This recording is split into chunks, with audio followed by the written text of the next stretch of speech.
this is an iHeart podcast. Guaranteed human.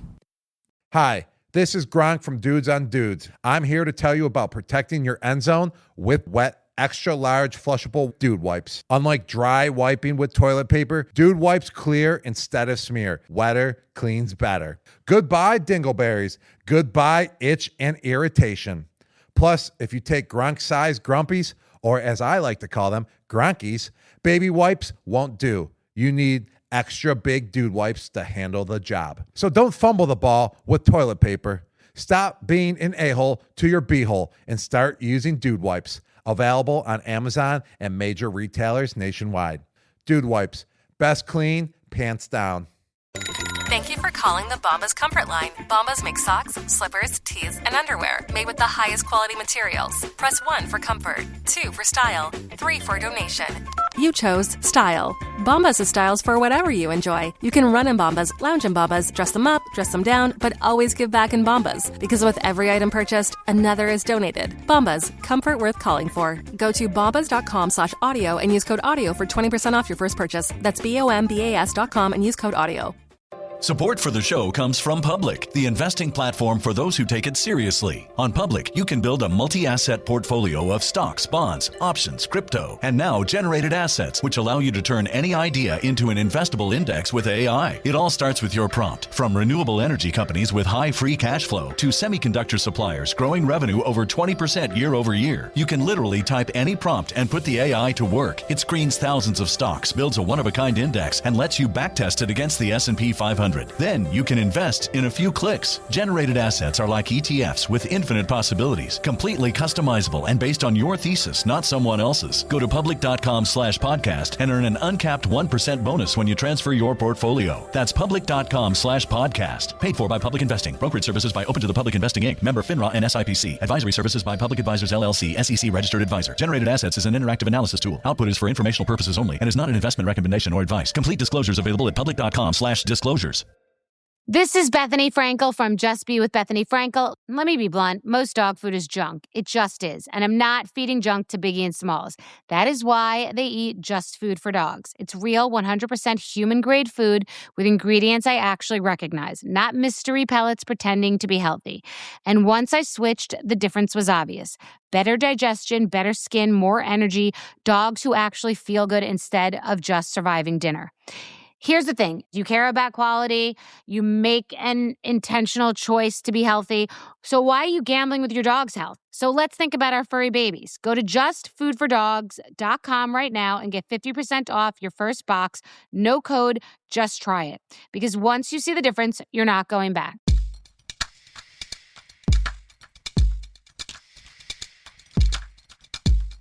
Hello, everybody. I am Robert Evans, and this is Behind the Bastards, the show where we tell you everything you don't know about the very worst people in all of history.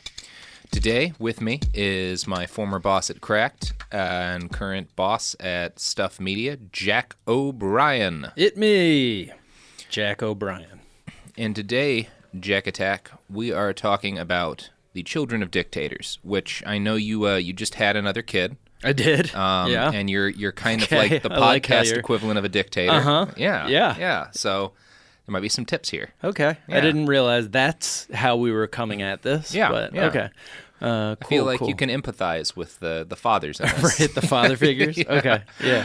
Well, at least you can give me some, I don't have kids, so I may not know if something's actually a good parenting tactic. Right. Yeah. Well, my children are 2 and 2 weeks old, so I have yet to be able to fuck them up totally. Have you given one of them control of either a soccer team or a military unit? Not yet. Okay. No, Okay. Well, there's third birthday. Going to be a lot of that in this podcast. All right. Cool. All right.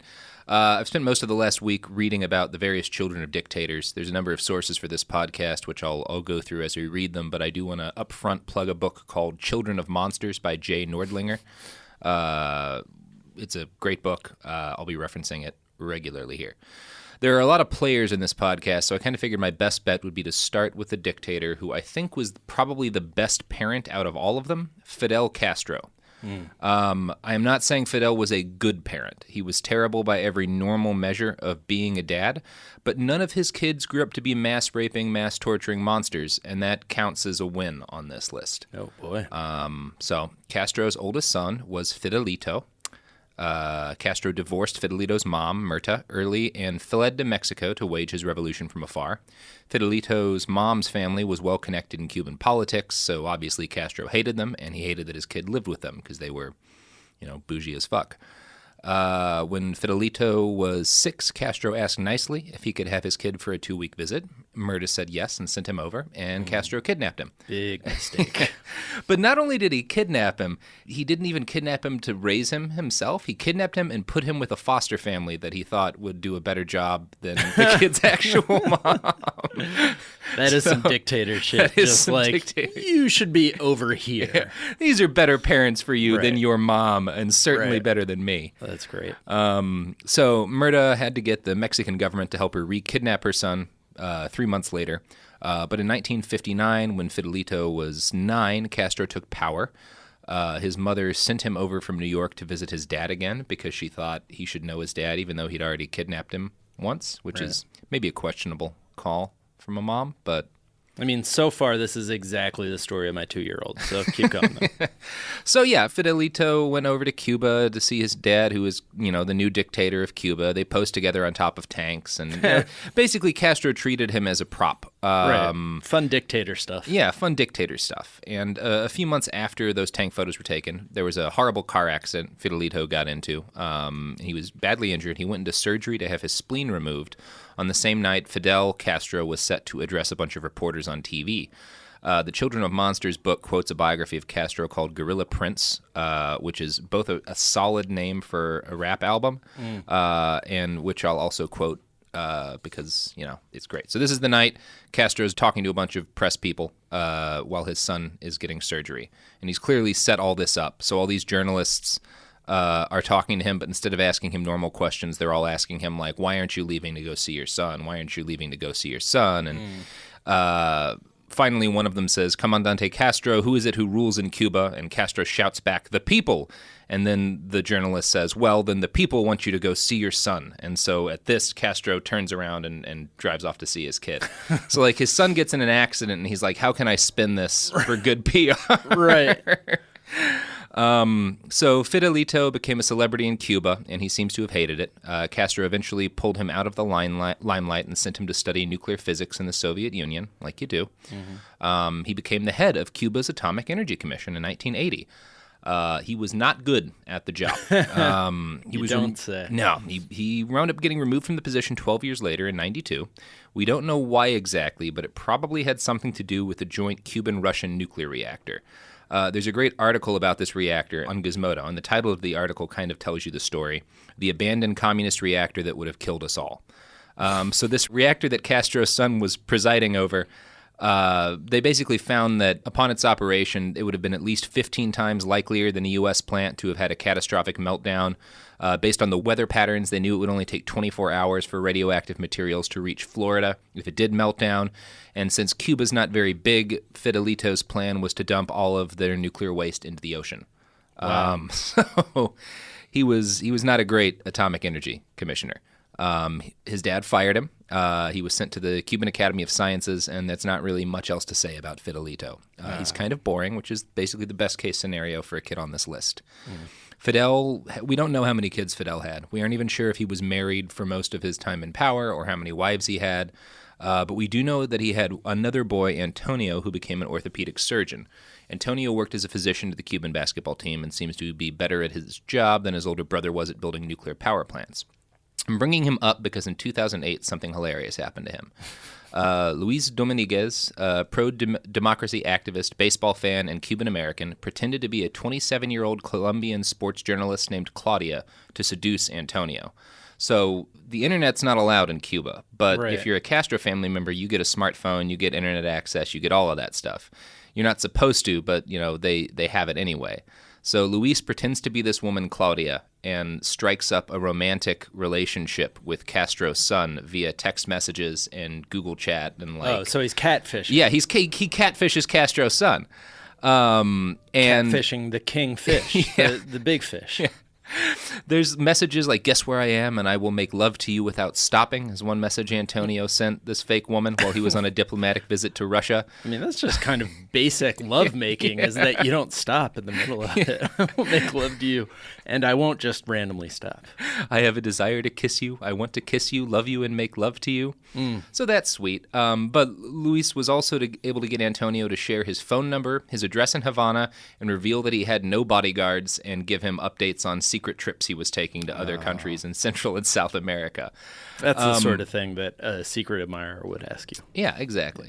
And my favorite thing about this is that, like, by doing this, Luis is not just throwing shade on Fidel Castro, but he's also, like, kind of sticking it to the CIA, who tried to kill Castro like 500 times, was always trying to figure out stuff and couldn't. And then this guy's like, I'll just pretend to be a girl. Pretend I want to fuck his son. Yeah. Turns out that was the key all along. Yeah.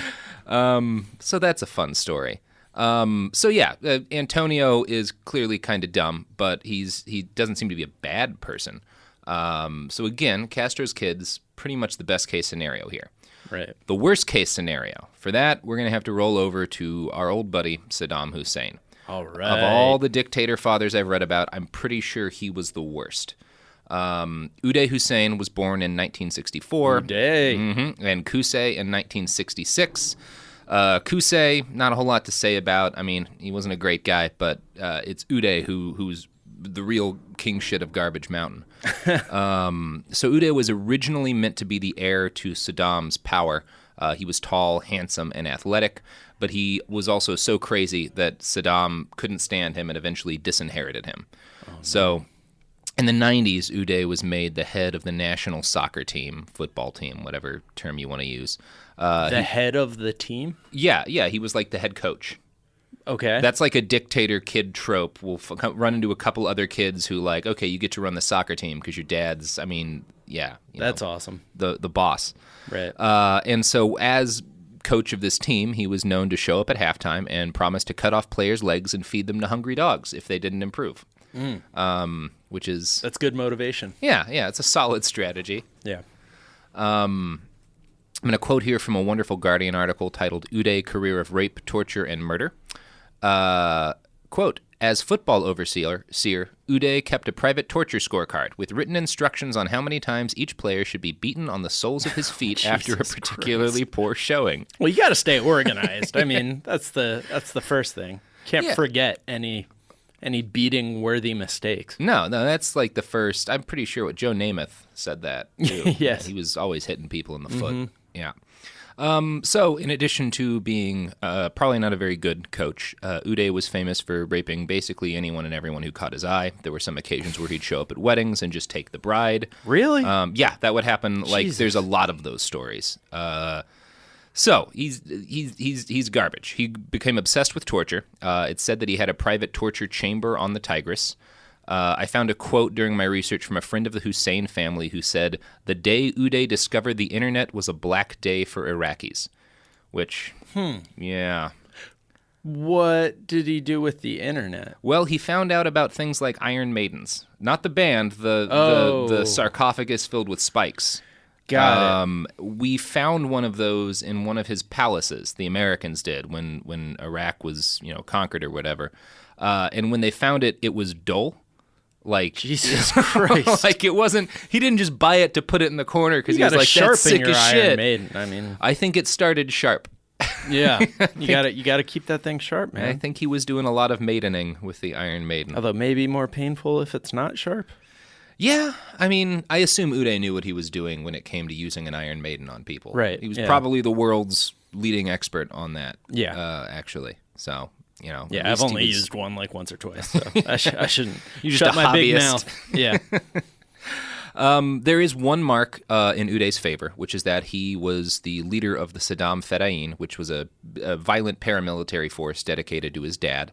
And the mark in his favor is that he equipped his private army with Darth Vader helmets. Yes. I've got a This picture guy of them here. fucking rules. And that's cool. That's pretty fly. Now, did he know they were Darth Vader helmets? Oh, yeah. Yeah. Oh, yeah. No, he knew what he was doing. It was a conscious decision to echo Darth Vader and the helmets of his private army, which is, If you're going to have a private army, not a bad call. So he was just like, I'm a bad guy, like from age one. Was just like, I'm going to be evil. He didn't half-ass it. No, he's not like one of those awful people who tries to pretend to be good. He's like fully committed. You know what would be cool? An army of Darth Vaders. If they were mine. Yeah. So Saddam does not seem to have reined in his oldest son for decades, or disciplined him much at all. But over time, Uday's behavior grew too abhorrent for even history's worst dad. Gotta let that horse run, you know? Well, so Uday was a drunk, had a little bit of a drinking problem, and in 1988, he got drunk at a party and bludgeoned his father's bodyguard to death in front of a bunch of random partiers, which is kind of a party foul. That's where I draw the line, personally. Yeah, beating your dad's bodyguard to death? Yeah. That's an important line. Yeah. This was not unheard of behavior for Uday. He was famous for getting shit-faced and doing things like firing his machine gun above the heads of musicians and dancers at parties. Sometimes he did not shoot above their heads. Jesus Christ. He would just get drunk and shoot people at parties. That was his thing. He was like Joe Pesci's character in Goodfellas if he was never kidding. If every single time he was just going to murder the person. Yeah. He's there's no kidding with Uday Hussein. Yeah. Bad sense of humor. Notoriously bad sense of humor. Well, and all of this came to a head during a drunken brawl with his uncle Watban. See, Watban and Luai, who was Saddam's brother-in-law, got into an argument over, quote, the most sought-after prostitute at a party. Okay. They went to Uday to ask him to basically King Solomon the whole matter and determine who gets the prostitute. No. This was not a good idea. Uday had shown up at the party after 3 a.m., drunk as fuck with a crazy pump-action rifle that looked like it came from the movie Rambo, is the only description I have no idea what kind of gun it was. Right. It sounds ridiculous. So he was already hammered, probably blacked out, and when they asked him this, for some reason he became convinced that Watban had been making fun of his speech impediment. Right. So Uday just starts shooting. He fires randomly into the crowd first, killing 3 people and wounding God knows how many.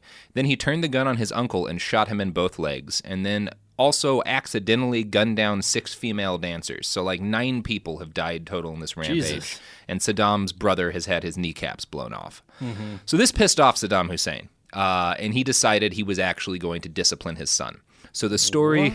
Yeah. So this... It's a real hard ass, that guy, you know? You got to draw the line somewhere. Yeah. So the story of how, I'm quoting from Will Bardenwerper's The Prisoner in His Palace, quote, as punishment, he'd torched Uday's prized collection of Rolls-Royces, Bentleys, BMWs, Porsches, and Ferraris, which had been stored under guard in a garage in the Republican Palace. Mm-hmm. Laughing wildly, the former dictator recalled how he gleefully watched the inferno, smoking one of his famous cohibas as the flames engulfed his son's treasured possessions. Saddam's almost maniacal laughter was contagious. Rogerson, who's the American he's telling the story to, was unable to resist joining in, succumbing to belly laughs of his own. The mental image of the dictator dousing hundreds of his son's luxury cars with gasoline and setting them ablaze reminded him of a Jerry Springer episode on steroids. Oh, so just everybody in this story, including the guy he's telling the story to, is just fucking crazy. Just completely out of their mind. They're like, ah! I mean, that's pretty funny. You murder 9 people at a party, I'm going to light 100 cars on fire. Yeah, that'll show him. And Uday was on the straight and narrow from that point forward, right? The end? No, he actually got shot in an assassination attempt and paralyzed from the waist down. So he did calm down after that, but I don't think it was because of the cars. Right. So, one of the weird things here is that, while Saddam doesn't seem to have done much at all to his sons one way or the other, he was actually kind of a sweet dad to his daughters, especially his eldest daughter, Raghad. She told a story to an interviewer who saw this cheap piece of jewelry on her when she was in exile in Jordan and was like, that doesn't look like the kind of thing you'd have. And she told him a sweet story about when, before Saddam was dictator, they'd been walking in a market and she'd fallen down and scraped her knee and broken down in tears. A power-crazed general. Well, he was power-crazed vice president. Yeah, scrappy, young, power-crazed vice president. Yeah, exactly. So he bought her some fancy, costume jewelry when she scraped her knee. And she kept it her whole life. So Saddam was a sweet, and this is another dictator trope, is their sons always or often turn out to be mass raping murderers, and their daughters are he was a sweet dad. Yeah. He bought me jewelry. This is why it's so good that our main enemy, North Korea, has just a line of succession with just nothing but dictators and sons of dictators all the way down. Yeah, yeah. And most of them seem to be cut from the old Uday cloth. Yeah. Again, that's a trend, dictators being really close to their first daughter. And that kind of brings us to Stalin, because Stalin adored his young daughter, Svetlana. And we're going to get into Joseph Stalin as a doting father after this break. But first, we're going to break for something Stalin would have hated: ads, capitalism, songs of products. So here we go. By not skipping these ads, you're fighting Stalin in a sense. Yes. Stick it to Stalin. Be a good American. And several of the dictators on this list by listening to these ads. For period protection you can put on and forget about, nothing beats Knix leak-proof underwear. North America's #1 leak-proof underwear brand. Let's face it, life can be unpredictable, but your leak-proof underwear shouldn't be. That's why millions of people choose Knix. For periods, for light leaks, for everyday freshness. Knix undies are super comfy, super absorbent, and made to handle whatever your day throws at you. Day 2 of your period? Covered. Your daily run? No problem. That big sneeze? You know the one. Yep, we've got you. And with styles like bikinis, boy shorts, thongs, and high-rise, plus sizes from extra small to 4XL, Knix makes it easy to find your perfect fit. Say goodbye to stress and leaks, and say hello to undies that work just as hard as you do, no matter the leak. Find the style and level of protection you want at Knix.com and use code FLOW15 for 15% off. That's KNIX.com, code FLOW15 for 15% off. Knix, for your leaks, for your life. Support for the show comes from Public, the investing platform for those who take it seriously. On Public, you can build a multi-asset portfolio of stocks, bonds, options, crypto, and now generated assets, which allow you to turn any idea into an investable index with AI. It all starts with your prompt. From renewable energy companies with high free cash flow to semiconductor suppliers growing revenue over 20% year over year, you can literally type any prompt and put the AI to work. It screens thousands of stocks, builds a one-of-a-kind index, and lets you backtest it against the S&P 500. Then you can invest in a few clicks. Generated assets are like ETFs with infinite possibilities, completely customizable and based on your thesis, not someone else's. Go to public.com/podcast and earn an uncapped 1% bonus when you transfer your portfolio. That's public.com/podcast. Paid for by Public Investing. Brokerage services by Open to the Public Investing Inc. Member FINRA and SIPC. Advisory services by Public Advisors LLC, SEC registered advisor. Generated assets is an interactive analysis tool. Output is for informational purposes only and is not an investment recommendation or advice. Complete disclosures available at public.com/disclosures. This is Bethany Frankel from Just Be with Bethany Frankel. Let me be blunt. Most dog food is junk. It just is. And I'm not feeding junk to Biggie and Smalls. That is why they eat Just Food for Dogs. It's real, 100% human-grade food with ingredients I actually recognize, not mystery pellets pretending to be healthy. And once I switched, the difference was obvious. Better digestion, better skin, more energy, dogs who actually feel good instead of just surviving dinner. Here's the thing. You care about quality. You make an intentional choice to be healthy. So why are you gambling with your dog's health? So let's think about our furry babies. Go to justfoodfordogs.com right now and get 50% off your first box. No code, just try it. Because once you see the difference, you're not going back.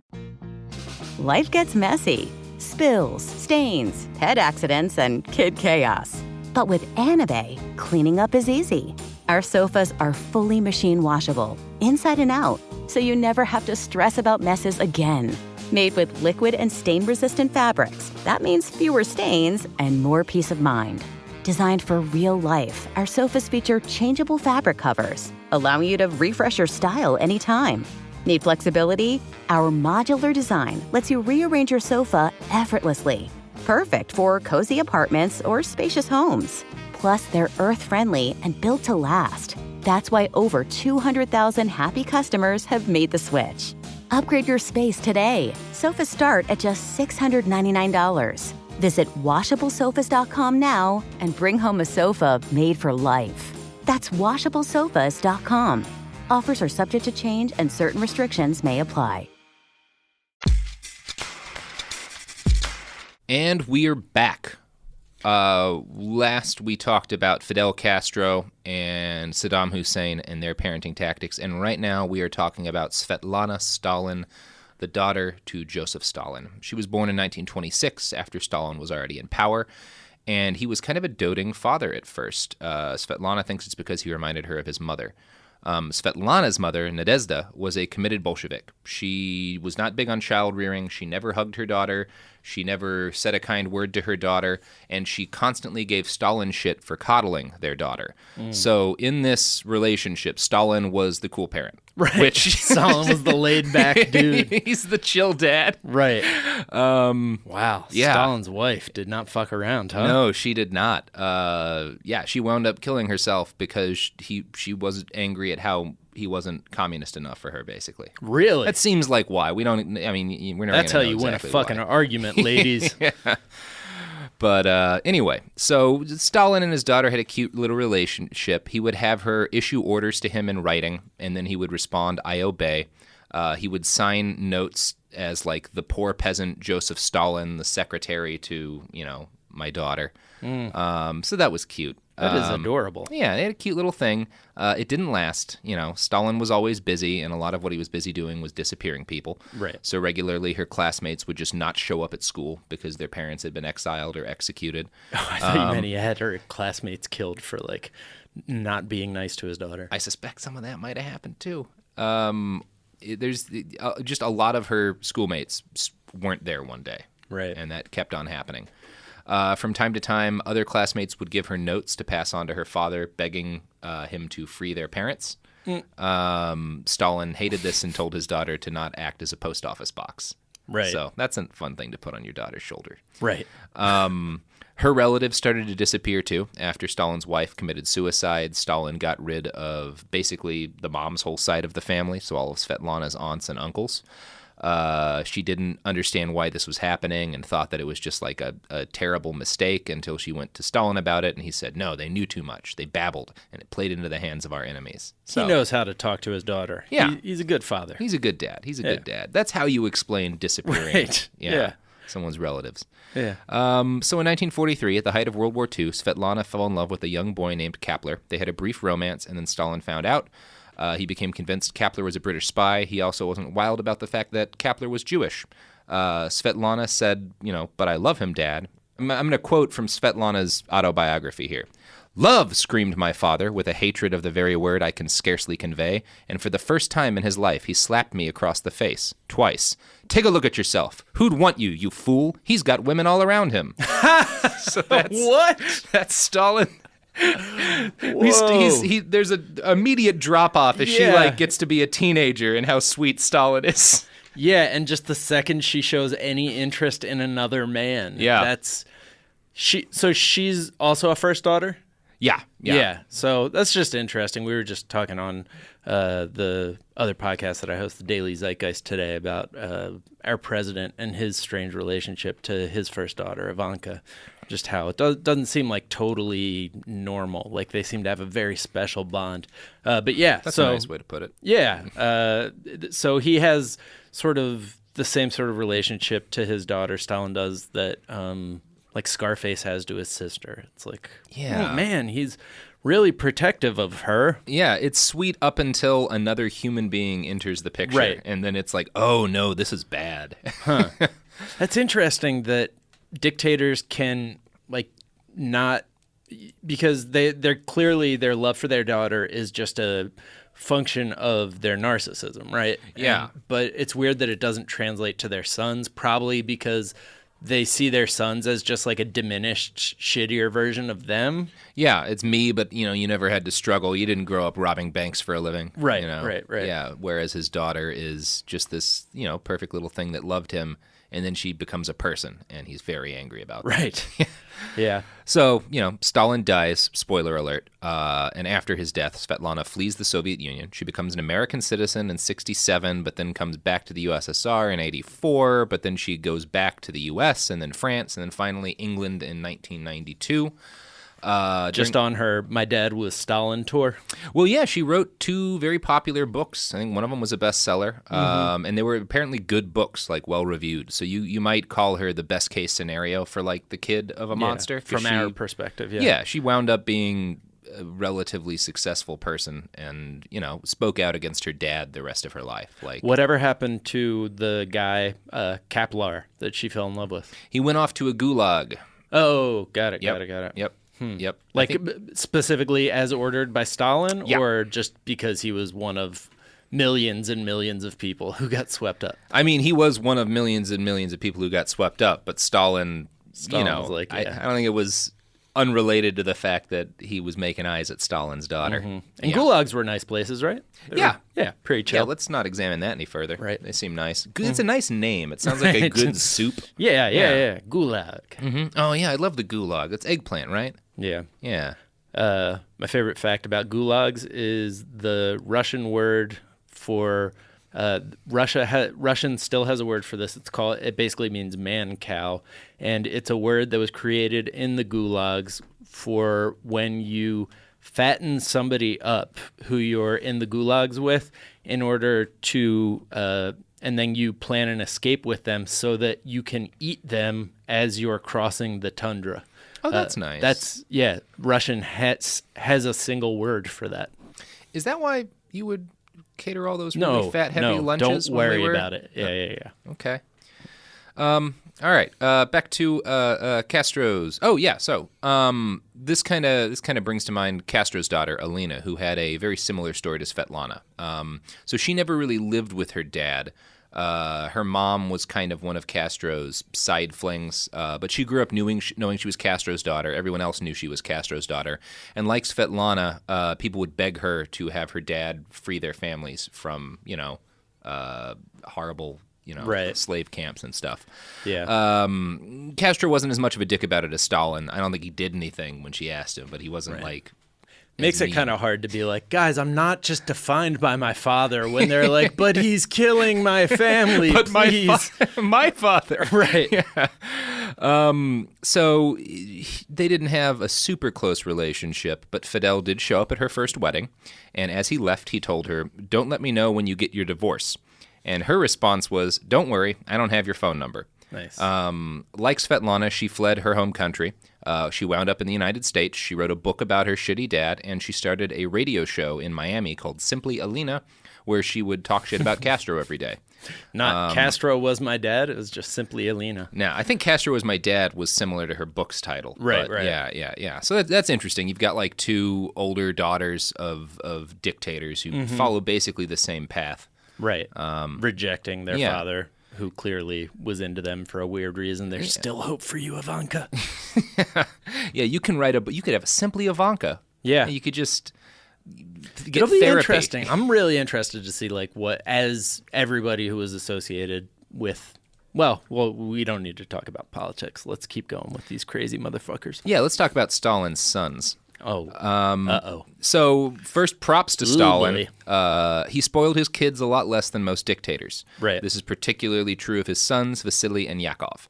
So Stalin seems to have been kind of a true believer in some ways to the stuff he was throwing out there. He didn't want his kids to get special treatment just because their dad was Stalin. When Vasily was 17, he joined a flight school. His grades were terrible. His dad's employees helped him get into the school without, Stalin's knowledge because they thought it might curry favor. Yeah. They were probably disappeared for that. Yeah. Because Stalin did not like that. He described his son as spoiled and average. When you're helping somebody get into flight school and they're not good enough to get into flight school, are you really doing them a favor, or are you just sending them off to a fiery death? Yeah, or maybe other people. So Vasily tried to use his famous name to get privileges at flight school. Stalin found out and ordered that his kid not get any special treatment. I think he still did get some special treatment, but I think Stalin was pissed about it. Vasily was a rampaging drunk. In spite of that, he did manage to graduate flight school. He had a habit of drunkenly commandeering planes and then flying them while continuing to drink. You would expect that story to end worse than it did, but apparently he never, accidentally 9/11 anything. I like that 9/11's past tense is 9/11, first of all. But also, so he was like Denzel Washington's character in Flight. Yeah. He needed a couple pops to get him to Doing be a just line the of world's blow. greatest pilot. And then he's flying planes upside down. Is he a commercial pilot or what? No, what's his deal? military. Military. So he is the commander. He is a colonel in charge of an Air Force regiment during World War II for a little while. Right. Stalin actually fired him very quickly and said this Colonel Stalin is being removed from his post as regimental commander for drunkenness and debauchery and because he is ruining and perverting the regiment. So, I mean, when he's drunkenly commandeering these planes, that's only a thing that is possible if you're Stalin's kid, because everyone else, they just fucking shoot you between the eyes. Yeah. Okay. Stalin did protect his kids from being shot in the eyes. If there's one thing you could say about that guy, yes, millions of lives lost, but actually, Vasily got to drunkenly commandeer that plane. I should say he stopped 2/3 of his kids from being shot in the eyes. Boy. So Vasily lived to the ripe old age of 41 when he died of rampant alcoholism. He lasted longer than his brother Yakov. As far as I can tell, Yakov was actually a pretty solid dude. I haven't read about any specific crimes he committed. He did try to kill himself after a failed romance. When he failed, Stalin's only comment was, he can't even shoot straight. Is the name Yakov in Russian spelled Jakov? I mean, I wrote it as Y-A-K. Like it's Y. written in Cyrillic. Well, it's neither, because you can spell it either way. Okay, because they use different letters. Proceed. Yeah. Yakov wound up on the Eastern Front during the Nazi invasion. He was captured by the Nazis. They offered to ransom him back to Stalin in exchange for the captured German Field Marshal Paulus, but Stalin said it's not worth it to trade a general for a lieutenant. Stalin also had Yakov's family locked up after he was captured because he'd issued a decree saying that the families of captured soldiers had to be punished, and he did not exempt his son's own family from that. So his son's own family was imprisoned.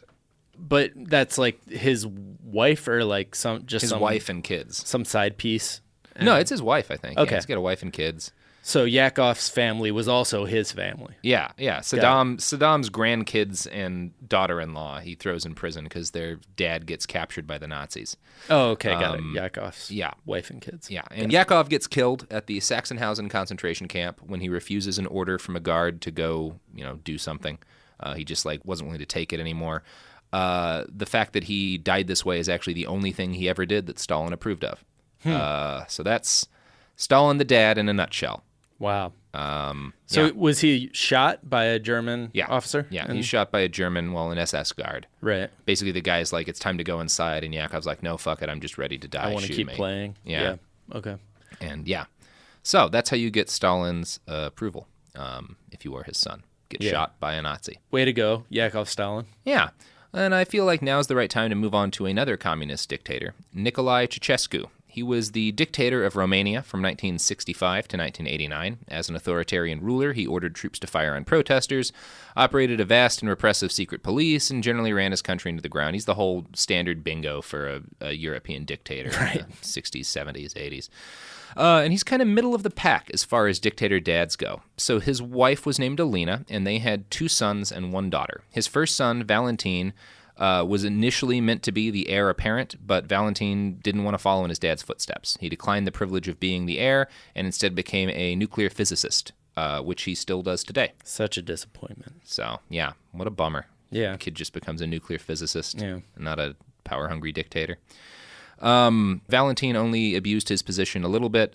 He acquired a giant art collection, and he had a side job helping to run the nation's best soccer team. But he was apparently pretty nice. Nobody had any complaints with him on the soccer team. Vasily Stalin also had a soccer team, or a hockey team, or whatever. Mm-hmm. All these dictator kids get a sports team if they want them. Apparently it's a lot of fun, because it's what our richest people do, right? Yeah. The second they become billionaires, they buy a sports team. So. Yeah. Zoya Ceausescu was the middle daughter. Apparently Nicolae and Alina did something right because she also got a PhD. Hers was in mathematics. Yeah. Check out the big brain on the Ceausescus. Well, this is actually a problem because Nicolae's wife, Alina, the dictatoress, you could say, was kind of a giant piece of shit too. And her hobby was pretending to be a chemist. No. She loved to get honors from foreign universities for her pioneering work in chemistry. She had done no work in chemistry, but that was just her thing. It got her off to pretend she was a chemist. And she hated that her daughter was an actual scientist with actual accomplishments. Of course she would. Yeah. So when her daughter gets a PhD in mathematics, Alina kicks Zoya out of the presidential palace and makes her live in an apartment. As revenge, Zoya starts a new mathematics department at the institute she worked at and winds up in charge of it. She also starts smoking because her mom hates cigarettes. So this is like a mix of normal teenage rebellion and the kind of thing you can only do as a dictator's kid. Like, I'm going to smoke cigarettes and start a new mathematics institute. Screw you, very Mom. Smart. Yeah. Very smart dictator's kid. Yeah, she's brilliant. She starts drinking heavily and having lots of sex with random people, like you do. Alina didn't care about the sex so much, but she did order the secret police to watch her daughter and report on the boys she dated, which I assume did not always end well for the boys. Yeah, seriously. Zoya became a bit of a dissident. She made some friends with normal Romanians who were suffering under her parents' rule, and so she stopped using her family name and spoke out about terrible living conditions. But that really seems to have been more of a way to get back at her mom than out of a real commitment to justice. When her parents were forced from power, Alina was arrested too. The troops that searched her house found it filled with jewels and art and cash. As they took her away, she asked the police if they had any room in the truck for her poodles. Since many Romanians were starving at this point, this did not play well. But, Zoya and Valentin were both functional people who, got legitimate jobs and, high-level degrees. They're success stories. The same cannot be said of Nikolai and Alina's youngest child, Nicu. Since Valentin had chosen a life of the mind, Nicu was seen as the Ceausescu's best bet for establishing a communist dynasty. I'm going to quote Children of Monsters again here. From his mid-teens, Nicu was an out-of-control drunk and a rapist. He raped at will, and his will was ferocious and unopposable. He had complete license. He was the kind who could run red lights and kill people in the process with total impunity. So that's Nicu in a nutshell. Nicu. Yeah. When the United Nations named 1985 International Youth Year, Nicu was picked to be the spokesperson of that whole thing. The United Nations picked him? Yeah, he's the spokesperson of the International Youth Year. Yeah. I mean, he got a medal. What's more youthful than running red lights and indiscriminate rape? Yeah, he's a fun guy. Back in Romania, now with a medal, Nicu drank, raped, and regularly got into car accidents. His best friend was Uday Hussein. The pair would regularly meet up in Monaco and Switzerland. They both have that ooh, weird ooh sound in their name. They just seem like a perfect match. I bet they had fun in Monaco and Switzerland. Oh, they seem like a good crew to party with. Yeah. It must be weird to get drunk with Uday when he can't machine gun people. Right. Just I wonder. Yeah. Yeah. What does he do then? Yeah. He just goes around and pushes people into traffic or something. Just shoves people off of balconies. Right. At one point, Nicu got married. His mom had to force this on him because he was happier raping people indiscriminately. Right. But at his mom's urging, he eventually married a girl named Pollyanna. After the wedding, he told her, "Now go live with my mother. She should fuck you because she chose you." Wow. So that's some solid. That was actually in my wedding vows as well. That's a beautiful sentiment. Statement. Yeah. The couple divorced not long after that. Aww. Yeah, it's a heartbreak whenever that happens. So, during the revolution that kicked their parents out of power, Nicu ordered troops to massacre civilians in one Transylvanian town. His brother and sister didn't do much at all. They received 8-month sentences. Nicu was given 20 years in prison. He was released after only 3 because his heavy drinking had killed his liver. He died at age 45, which means he lived, a good 4 years longer than Vasily Stalin. I could probably fill 2 or 3 full podcasts with anecdotes of other dictator kids. I assume we'll do a follow-up at some point. There's the story of Gaddafi's son Mutasan, who hired Beyonce and Usher to play at private parties he would throw and spent $2 million a month of the government's money on his own. It's fun. But Mutasan also sounds like some sort of over-the-counter cough medicine. Yeah. We're going to actually move on to another dictator's kid in a little bit, Nikolai Lukashenko, the small child with a golden gun. But first, we've got some advertisements to come back to. Advertisements that would really piss off Nikolai Ceausescu because he was, communist. So let's keep angering these dead dictators. For period protection you can put on and forget about, nothing beats Knix leak-proof underwear. North America's #1 leak-proof underwear brand. Let's face it, life can be unpredictable, but your leak-proof underwear shouldn't be. That's why millions of people choose Knix. For periods, for light leaks, for everyday freshness. Knix undies are super comfy, super absorbent, and made to handle whatever your day throws at you. Day 2 of your period? Covered.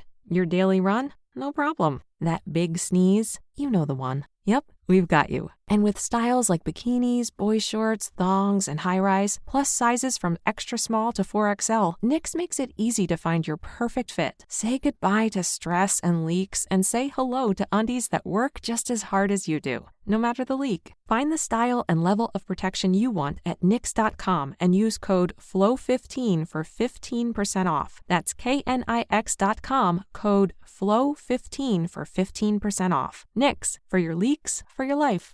Support for the show comes from Public, the investing platform for those who take it seriously. On Public, you can build a multi-asset portfolio of stocks, bonds, options, crypto, and now generated assets, which allow you to turn any idea into an investable index with AI. It all starts with your prompt. From renewable energy companies with high free cash flow to semiconductor suppliers growing revenue over 20% year over year, you can literally type any prompt and put the AI to work. It screens thousands of stocks, builds a one-of-a-kind index, and lets you backtest it against the S&P 500. Then you can invest in a few clicks. Generated assets are like ETFs with infinite possibilities, completely customizable and based on your thesis, not someone else's. Go to public.com/podcast and earn an uncapped 1% bonus when you transfer your portfolio. That's public.com/podcast. Paid for by Public Investing. Brokerage services by Open to the Public Investing Inc. Member FINRA and SIPC. Advisory services by Public Advisors LLC, SEC registered advisor. Generated assets is an interactive analysis tool. Output is for informational purposes only and is not an investment recommendation or advice. Complete disclosures available at public.com/disclosures. This is Bethany Frankel from Just Be with Bethany Frankel. Most dog food is marketing, not nutrition. That is why Biggie and Smalls eat just food for dogs, real 100% human-grade food with ingredients I actually recognize. And yes, I do see the difference. Better digestion, healthier skin, more energy, dogs that feel better, my babies. If you've been on the fence about switching, stop overthinking it. What's more important than your furry babies and their health? Go to justfoodfordogs.com right now and get 50% off your first box. No code needed. Just try it. Kids, pets, life, your sofa sees it all. But with a washable sofa, stains don't stand a chance. All of our sofa collections come with fully machine washable covers and cushions, making cleanup effortless. Liquid and stain-resistant fabrics provide extra protection against everyday messes. Plus, with modular designs, you can rearrange your sofa however you like. Perfect for growing families and changing spaces. Starting at just $699, it's time to upgrade to a stress-free, mess-proof sofa. Visit washablesofas.com today and save. Offers are subject to change and certain restrictions may apply. Hey, we are back, and I'm going to talk about Benito Mussolini. The lean man. Mm-hmm. And he actually seems to have been a decent parent in that his kids all grew up idolizing him even after his death. But he was a shitty parent in that his kids all became horrible fascists. And his family are still fascists today. He sent his son Vittorio to Hollywood in 1937, and Vittorio formed a company with Hal Roach, creator of The Little Rascals. Their collaboration was short-lived. Adorable. Yeah. You can find a video online of Mussolini's son meeting all of the Little Rascals. For real? Yeah. Does he have like a stiff sort of fascist demeanor about him? You know what? I think he would have been a great. Kill any of them? No, but he would have been a great member of the cast. He's got Rascals charisma. Yeah. Yeah, I don't see why they didn't bring him back for the reboot in the 90s of The Little Rascals. That would have been what that was missing. But yeah, if you want to look that up online, you can see Mussolini's son and the Little Rascals being adorable together. Mussolini's daughter Etta loved Hitler and the Nazis. In 1933, she joined Hitler and Goebbels' family at Lake Wannsee, which is where the Holocaust was planned. Not during that meeting, but in that same location a couple of years later. Plan the Holocaust. Holocaust jokes aren't that funny, but no. The idea of Hitler planning it with a 10-year-old is really weird. I think she was late teens, like okay. 19 or so 20 at this point. Not no, funny she was, at all. Yeah, no. She called Hitler her uncle, though, and was, quote, always struck by his extraordinary kindness and affection toward me, as well as his patience. Unky Hitler. Unky Hitler. In 1940, she said she was ashamed and disgusted that Italy hadn't yet entered World War II on the side of the Nazis. She said that she didn't force her dad to enter World War II, but she also said, quote, given my Germanophile sympathies, I was, without being aware of it, the link between the Fuhrer and my father. I found it normal that two dictators should be allies, and this is all the more so, since as soon as he took power in 1933, I had begun to consider Hitler a veritable hero. Now, in the 30s, I'm just trying to get a sense of when When Mussolini and Hitler were like first on the scene, is there a modern day corollary for like how the world viewed them? Would Putin be like the closest thing we have, or Putin might be the closest thing we have towards how Mussolini was viewed at the time. Okay. A lot of people thought he was a monster, but he was very popular. Like one of the things that's hard when you're thinking about the 30s is that fascism was a legitimate political ideology at that point. Like, right? People thought it was dope. Yeah, people thought like, oh no, this might be a reasonable way to run a country. So Mussolini was like, he was the senior partner between him and Hitler for a while. Right. Like in the 30s, he was like the big man, and Hitler was trying to impress him. And then obviously Mussolini went to shit, and his whole country went to shit. Right. Whereas Hitler thrived. Yeah. Right? No, as far as I know, now I haven't read past 36, but I think it went pretty like good. That guy's got something on the ball. I feel like we got a lot. No, probably shouldn't make those jokes about Hitler. But Etta had a husband named Ciano who wound up turning against Mussolini and being part of a plot to sort of overthrow him and pull Italy out of the war. Mussolini had him executed. He was forced to sit in a chair with other co-conspirators, tied to the chair, and then shot in the head. Mussolini's grandchild, Fabrizio Ciano, wrote a book in the 1990s titled When Grandpa Had Dad Shot. Wow. It's taking all I have to not say any of these names in like insulting Italian caricatures. Just Fabrizio! There we go. You feel better? Yeah. Get a little bit of that pressure out? Yeah. Mussolini's family is still very active in the Italian far right, which you'd think after their dad and his mistress being like murdered in public and the country getting bombed, like they would have been like, oh, maybe that was a mistake. But his granddaughter Alessandra is a member of the Italian Senate since I think 2011, and also a member of the European Parliament. In 2006, when Libya asked for reparations for Italy's colonization and brutal war against it, Alessandra said, quote, "If it hadn't been for my grandfather, they would still be riding camels and wearing turbans on their heads. They should be paying us compensation." So, being complete shit does not always skip a generation. The Mussolini family just kind of seems to be garbage. Or maybe it did skip a generation and he had that generation shot in the head. Oh, and then this is the shitty generation again. Yeah. So maybe the next generation will shoot the prior generation.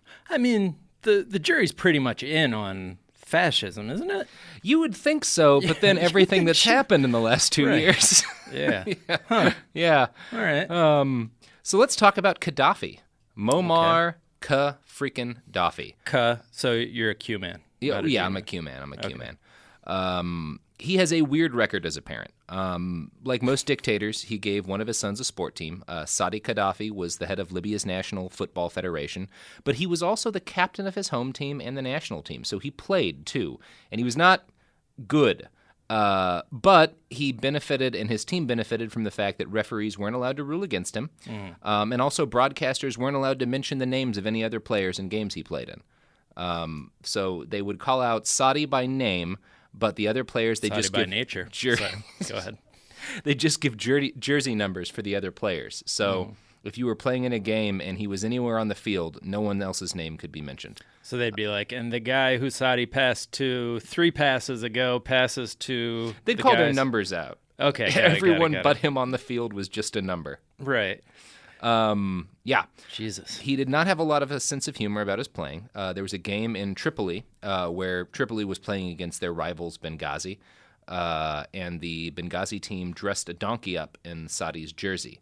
Saadi, I mean, you want to guess how cool his reaction was? Pretty chill. He had the Benghazi stadium demolished and banned their team from playing. That's a lot. Yeah. He was kind of a dick. Gaddafi's son Mutassim was allowed to hire famous international pop stars for his parties. He hired Beyonce and Usher and Mariah Carey, all of whom were apparently fine with taking a dictator's money to play at his birthday parties. Wait, when did because for some reason my brain was still in black and white from the Mussolini stories. When did he have that stadium demolished? Was that like modern days? I think that was in the early 2000s. Jesus Christ. Yeah, I'm not 100% on that. But boy. Yeah, it was pretty recent. Like, it wasn't back in black and white days for sure. Yeah, Mutassim, had Beyonce play for him and stuff. He once counted that his lifestyle cost the Libyan government $2 million a month, just for him. He counted that? Yeah. Oh, That was something he admitted freely to a friend. Yeah. So you can imagine how expensive the whole family was. Mu'tasim attempted a coup probably once in the 1990s. We don't know for sure, but he tried to overthrow his dad, we think. His dad exiled him for a little while and then welcomed him back as the national security advisor. Okay. So a little, you gotta forgive your kids. Got to let them get that stuff out of their system. Yeah, you know that, the Jack. military coup overthrowing you. Exactly. Your kids they're gonna crash a car or something. You know, they're gonna smoke a little weed. You can't be too hard on them. You know, you kick them out to Europe for a while, and then you make them your national security advisor. No, I see. They'll never get there because I already know my kids are plotting my overthrow, and I just have it in the back of my mind at all times. Yeah, that's smart. You gotta. It's like that old parenting saying. You always, for every kid, you need a dozen secret police. Yeah. Most of our conversations begin with, "You think you're stronger than me?" Yeah. Yeah. That's good. That's setting yourself up for success. Right. Gaddafi's son Hannibal was a sailor and so wound up in control of Libya's Hannibal ports and Gaddafi. Hannibal come Gaddafi. Well, Hannibal's a big name in that part of the world. Yeah, he's still a it's hero. Just a fucking baller bad guy name. Anytime your name's Hannibal, that's frightening. One of the things that's a general rule with dictator kids is that if you have like an interest like sailing, you'll wind up in charge of that for the whole country. So he was like, "Oh, you like being on ships? Well, you're in charge of all the ports in our port nation." Right. You own the ocean now. Yeah. The upside of it is Hannibal was well educated and took his education seriously. At one point, he was tutored by a European professor from Copenhagen. The book Children of Dictators quotes writer John Byrne as saying he was this tutor who visited him was met by chauffeured cars, put up in a 5-star hotel, and summoned for private sessions to Hannibal's home, where gazelles and antelopes strolled around a garden. Pretty sweet gig if you're a tutor. I can see, I think that's more forgivable than like Beyonce, because she doesn't need the money, but a college professor, you're going to take what you can get. Yeah. I guess be creative with who you make rich. Yeah. Right. At least a college professor I feel better about than Beyonce getting more money to play for a dictator. Or just one of the other Destiny's Child. Yeah, That would have been creative. Yeah. We've got a whole podcast on Children of Destiny coming up after this one. Destiny's Children. I'm sorry. I feel stupid. Hannibal regularly found himself in conflict with the police, not Libyan police, obviously, because they would never get him in trouble for anything, but with European police. In 2001, he assaulted officers at the Hilton in Rome at 3 a.m. I'm going to quote from Children of Dictators here. Quote, "The officers had been guarding Hannibal's own room. He struck them with bottles and emptied a fire extinguisher on them for good measure. He then pleaded diplomatic immunity, as he would habitually do. In 2004, Hannibal led French police on a high-speed chase through the center of Paris. He was drunk in his black Porsche doing 90 miles an hour on the Champs-Élysées. He ran red lights. At one point, he went the wrong way. When the police finally stopped him, 6 of his bodyguards arrived in other cars and attacked the police." End quote. Attacked them physically. Yes. So this is like that affluenza case, but just on a global scale. Yeah, it's affluenza when you actually are immune to prosecution because you have diplomatic credentials. So you really can just plea diplomatic immunity. They're like guilty. Yeah. Well, plea diplomatic immunity. And diplomatic immunity. We control one of the biggest ports in the world. So what are you going to do? You our trade is a not insignificant part of your GDP. It's amazing that nobody just kills one of these guys. Well, come on, you guys aren't going to care, right? I mean, some of them did get killed. Right. Yeah, but just Mu'tasim wound up getting killed alongside his dad. Yeah. Right. So Hannibal, was a nightmare person. He beat his wife and his servants, but also his wife poured boiling water on her servants. So nobody's nobody's good in this story. Yeah. And maybe the servants are okay. I guess. The servants are probably decent people who are just trying not to get boiled. Right. After Gaddafi was deposed, information came out that Hannibal had ordered the building of a private cruise liner called the Phoenicia. It would have been big enough for 3,500 passengers. Hannibal had specified that he wanted it to include a 120-ton shark tank that could hold 2 sand tiger sharks, 2 white sharks, and 2 black tip reef sharks. White sharks or great white sharks? Just white. Just white. Just white. Not the great ones. He wasn't gonna splurge. This is the country's money, right? You know, you don't want to go crazy. Right. Gaddafi did have one good kid. His name was Saif al-Islam, which literally means sword of Islam. Saif refused to post in government and would regularly give interviews to the national press where he was critical of the Libyan government and his father. He was kind of very popular in the world media because he was calling out the Libyan regime. He would call for democratic elections. But when the civil war happened, he returned home to fight on behalf of his father. It's a real Godfather 2 situation. Yeah. Or, I guess Godfather 1. Yeah, Godfather 1. He was a good enough guy that he recognized shit was fucked up and he was willing to call it out, but when the chips were down, he defended his monster dad. Right. And in fact, he was the last Gaddafi standing in Libya, as Children of Dictators puts it, after everyone else was, murdered or had fled the country to avoid getting murdered. Murdered in the street publicly. Yeah, yeah. And he was left over. Did he ever get murdered? As far as I know, I think he's still alive. Wow. I think he might be in custody right now. 2 days after his dad was killed, he said that he was willing to fight to the end, but I think he's in custody right now. It makes you wonder, knowing what we know about all these other children of dictators, it makes you wonder if this guy was the best human ever because he managed to just be an all right person. Yeah, it's rare, right? You've got some of the Castros who were not terrible people. Right, yeah, that's true. As far as we know. But, Castro didn't give them, I don't know, he gave them, it's... I feel like he was kind of absentee or a disinterested dad, maybe, Yeah. So and they were just fucked up by, or poorly parented into not being terrible, I guess. Yeah, the best thing you can hope for is enough neglect and also that your dad doesn't give you too much responsibility. Yeah. And if that happens, then you won't, wind up in the worst case scenario you could wind up in. Yeah. Sorry. Yeah. No, he was, Saif was captured trying to flee Libya. He was in jail for 5 or 6 years. He was released in June of 2017, and a militia that had arrested him chose not to transfer him to the International Criminal Court. And it looks like he's going to, he says he's running for president.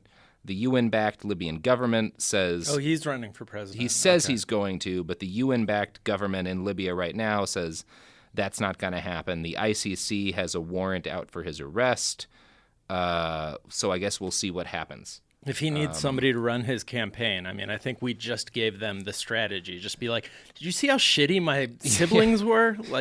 Come on. I feel like Bannon could make it. That makes you wonder, though, if, the whole speaking out against his father thing was an act from the beginning. If he was he is the great, the long con. Yeah, con. What do they call, the second coming of Satan is... Satan 2, Electric Boogaloo? Satan 2, Electric Boogaloo, yes. Fuck. I forgot. Yeah, I feel like the Great Deceiver or whatever. I feel like that's what's happening here. Yeah, is for he sure. Was if I make myself seem like a good guy to the international press, then they won't have a big issue when I wind up taking over for my dad. And his dad was like, well, he's the only kid I have who's not a complete fuck-up. Right. So he'll definitely take over, and it's fine that he's going to critique me a little bit. Right. Antichrist, that's what I Yeah. So I'm about to talk about my boy, Nikolai Lukashenko. So, Nikolai is the son of Alexander Lukashenko, who is known as the last dictator in Europe. He's the president of Belarus. I should probably add that people called him the last dictator in Europe before Putin was as clearly a dictator as he is now. But yeah, we'll stray away from politics here. It's coming back, baby. Yeah. So Nikolai Lukashenko started being groomed to rule Belarus when he was 6 years old, which is, I guess, the age when you start that training. I assume some of this involved a thorough education and military training and all that stuff, but a lot of the time his dad just seems to use him as a prop to embarrass world leaders. By the age of 7, he'd posed Nikolai with the Pope, Hugo Chavez, and the president of Russia. Dmitry Medvedev, the president of Russia, gave him an actual golden handgun. Mm-hmm. He apparently still wears it because when he met Chavez again in 2012, he reached his hands up to high-five him, and his suit coat slid back to reveal a giant, stupid golden handgun.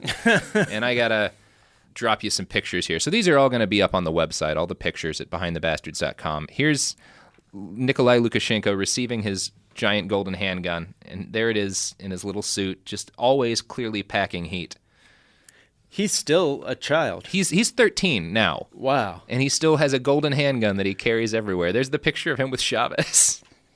And this is a working handgun. Yeah, it's a functional gold-plated handgun. Jesus Christ. He's like, my man. Yeah. What else do you give a kid?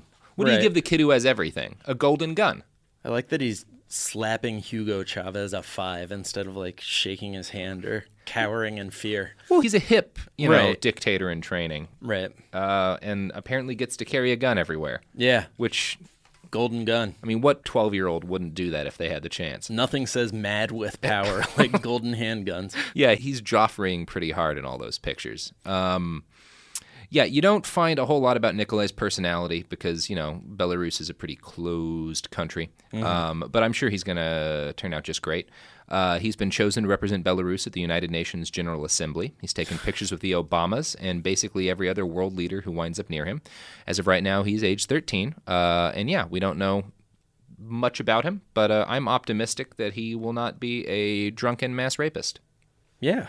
So am I. If I've learned anything today, it's that I want that guy to marry my daughter if I ever have one. Yeah, he seems like he's going to be well balanced. Yeah, he seems like that. Seems like that's going to go well. So why does his dad bring him everywhere? Because he thinks it's like funny to make heads of state pose with him, or it's kind of impossible to tell. I feel like some of it's that because Belarus has been condemned by a bunch of different countries, including us, through nightmarish human rights violations, right. jailing political opponents. So I think it kind of tickles him to make someone like Barack Obama pose with him and his little kid, who's the dictator in waiting. But I think some of it's training. Like he wants to establish like a Kim-style dynasty. Got it. In Belarus, and so he's sort of positioning his kid. Mm-hmm. And so there's like two messages in making a 6-year-old your heir apparent. One of them is, obviously getting people ready for this guy to be in charge, but the other is like, well, he's 6, so I'm going to be around for a long time. Right. Like you're not going to be free of Alexander Lukashenko anytime soon. Right. And my kid's packing a golden gun if anybody has a problem with it. Yeah, of course. So yeah, I want to end this podcast by talking about Hitler's son. Now, I didn't know Hitler had a son. He almost certainly did not. Oh, okay. But there is one man who spent most of his life believing he was Hitler's son, even though he never met the man. So his story is worth telling. This guy, Jean-Marie Lauré, was born right at the end of World War I. He grew up without a dad, just knowing that his father was a random German soldier because the Germans had occupied his village for most of, that war. He lived a pretty normal life. During World War II, he fought against the Nazis as a member of the French resistance. But then in 1950, when his mom was on her deathbed, she told him that when she was 16, she'd had an affair with Hitler. Jean-Marie had been conceived during a, quote, tipsy night with the future Fuhrer in June of 1917. This is a quote from Jean-Marie quoting his mother saying, "I was cutting hay with the other women when we saw a German soldier on the other side of the street. He had a sketch pad and seemed to be drawing, so it checks out so far. Mm-hmm. All the women found this soldier interesting and wanted to know what he was drawing. They picked me to try to approach him. They wound up starting a relationship, and Jean-Marie was born the next year." Is cutting hay a euphemism for something, or they No. were just legitimately cutting hay? This is some like peasant shit, going that on is there. Adorably peasant. Yeah. So, according to Jean-Marie's mom, she and Hitler would often go on walks while she was pregnant. The walks usually ended badly. Quote, "In fact, your father, inspired by nature, launched into speeches which I did not really understand. He did not speak French, but ranted in German, talking to an imaginary audience." So, sounds like Hitler. Yeah, I mean, sounds like the one thing you would know about Hitler if you... So, when was this? This was during World War II? During World War I. During World War I. Yeah, World War I is when this kid's conceived. Because he fights the Nazis as a young man. Got it. Because he's just like a French kid. Mm-hmm. So most reputable historians say Philip probably wasn't Hitler's kid. A blood test didn't rule it out, though, because they have the same blood group. Hey. And his mom had a Hitler painting. And there's another painting of Hitler's that looks like it's a painting of her. That someone else had. Hitler? An original Hitler. Yeah, so maybe... It's not impossible. And so did we have this guy's bloodline snuffed out, or what we do? What's going on? We're getting to that. Okay. So, Jean-Marie grew up believing he was Hitler, or, from the age 30, believed he was Hitler's kid. Yeah. And he claimed that at first he was horribly depressed, and he would just work all day, every day, in order to not be overwhelmed with sadness. Mm-hmm. He says for 20 years he couldn't even go to the movies because any time spent not productively, it would just, grip him and consume him. He didn't tell anyone for almost 30 years until in 1979 he walked into a lawyer's office and said, quote, "I am the son of Hitler. Tell me what I should do."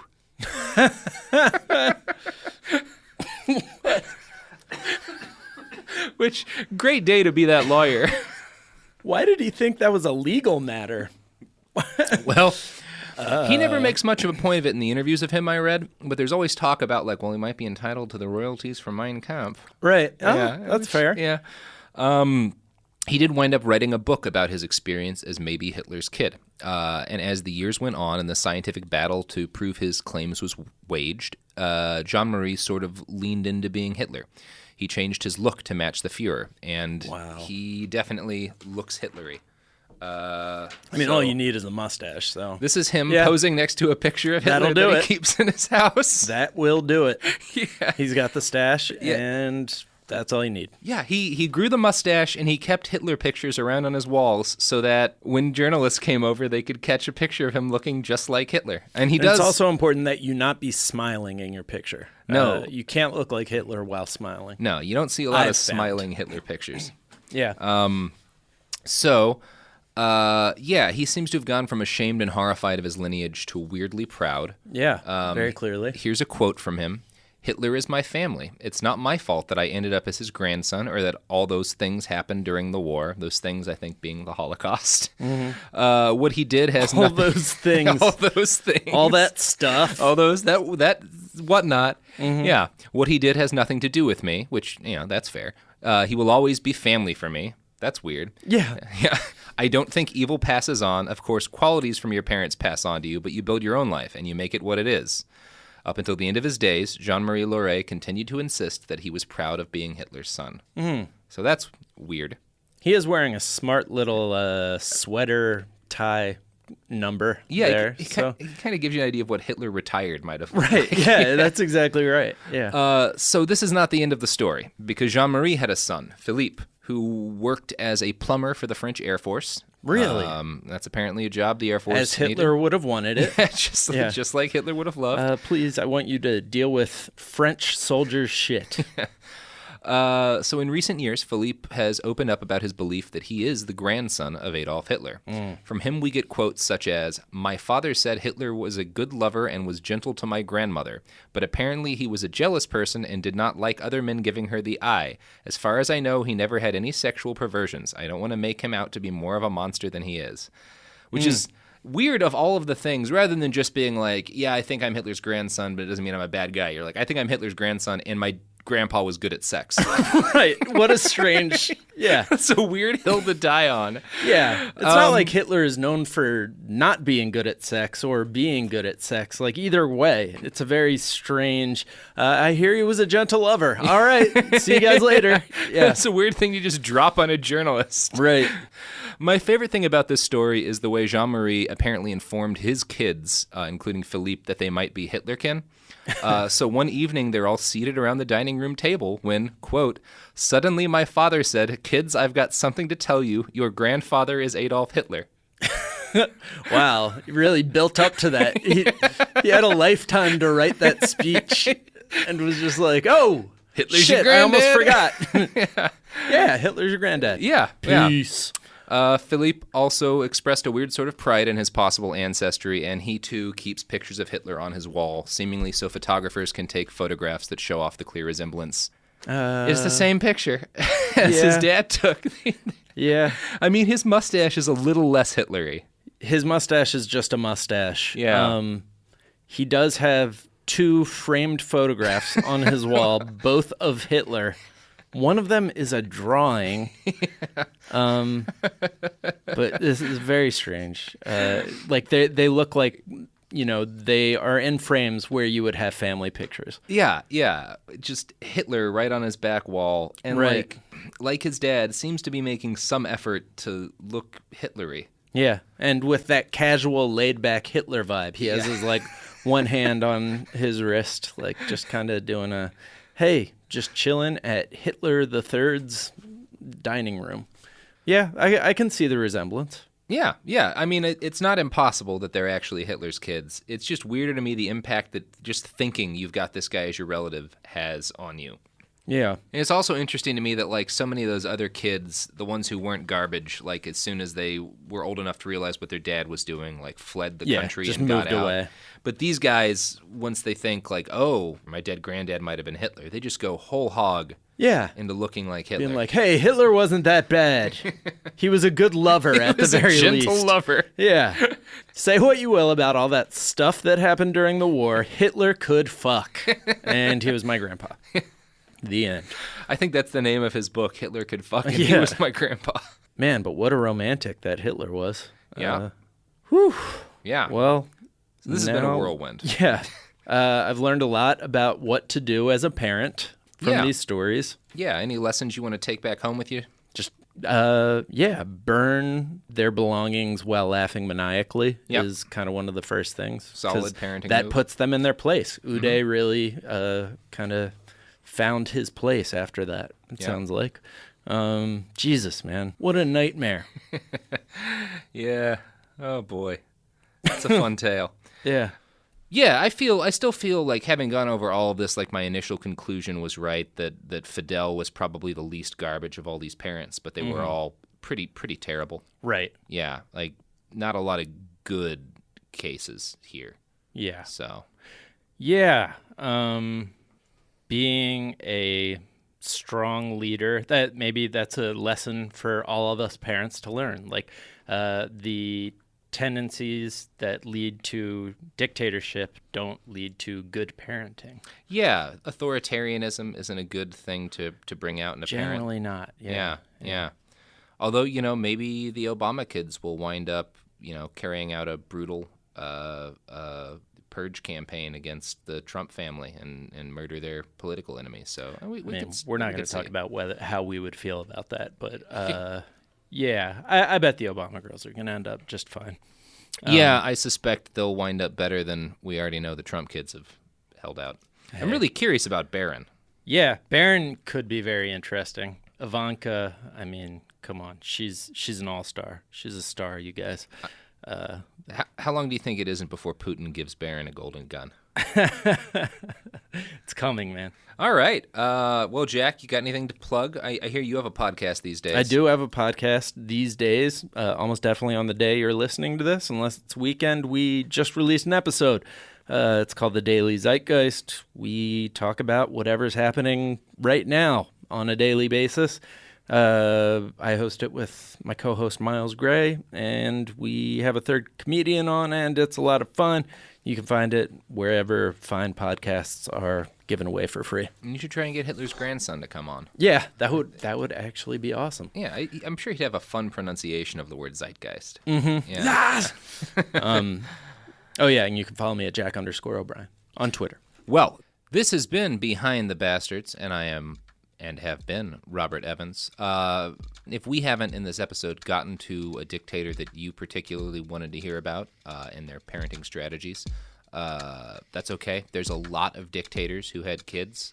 They were all terrible. We didn't even get into Papa Doc and Baby Doc. So this is going to be a reoccurring feature throughout the podcast. We'll be checking back in with other dictator parents and their kids, talking about how that's going. And, so if you've got a dictator parent you want to hear about, maybe drop us an email. And what is our email? I would tell them to tweet it. So if you've got a dictator kid or a dictator parent you want to hear about, maybe tweet it at us, and we'll make sure that one gets into the next episode we do on this topic. Until then, you can find us on Twitter and Instagram and social media at @BastardsPod. You can find us on theinternet.com at BehindTheBastards.com. And you can find us next Tuesday with another episode of Behind the Bastards. Until then, I'm Robert Evans.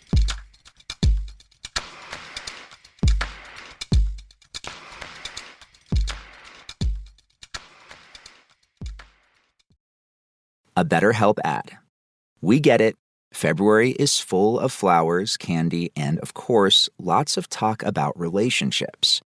It can feel like everyone else has it all together in their love lives. But the truth is, we're all still figuring it out. Whether you're working on your marriage, navigating the dating apps, or prioritizing staying single, no matter where you are, you're right on time.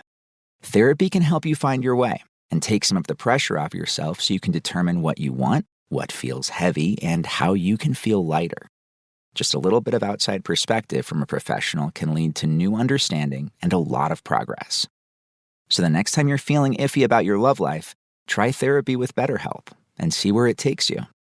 And remember, you're right on time. Visit BetterHelp.com for 10% off. That's BetterHelp.com. When life feels loud, your home can feel lighter. For a limited time, get a free Pura Plus diffuser with your first Scent subscription. 2 cents for 12 months. Risk-free for 30 days. Feel good at home again. Visit Pura.com. This is Bethany Frankel from Just Be with Bethany Frankel. Let me be blunt. Most dog food is junk. It just is. And I'm not feeding junk to Biggie and Smalls. That is why they eat Just Food for Dogs. It's real, 100% human-grade food with ingredients I actually recognize, not mystery pellets pretending to be healthy.